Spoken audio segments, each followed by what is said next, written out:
Hello, my name is Henrik Forez and I am the project lead and lead designer of Crusader Kings II. And for today's dive diary, I was going to talk about the warfare system in the game. It's a completely new system. We haven't seen this in any of our other grand strategy titles.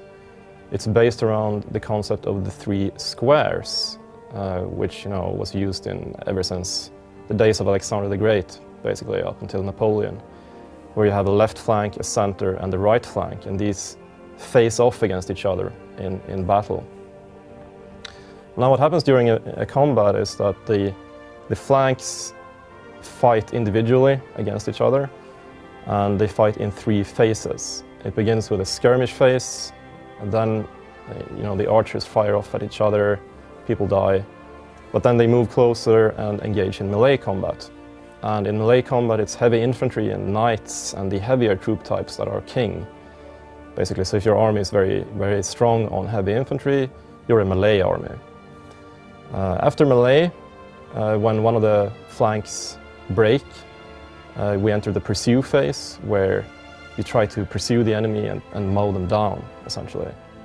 And with a little luck, your flank won't get over-enthusiastic and run away after them. It might actually do some good and turn on the center, for example, if the left flank wins.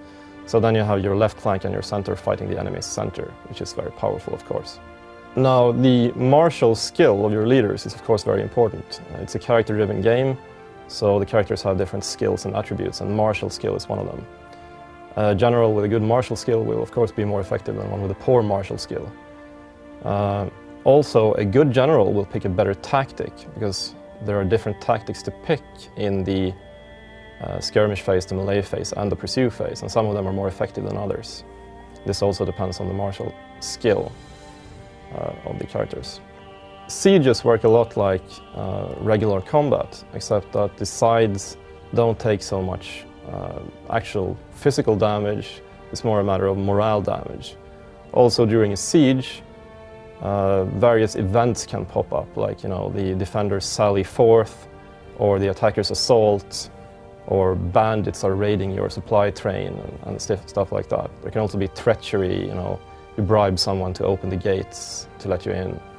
So sieges are fairly interesting, even though they last typically several months of time.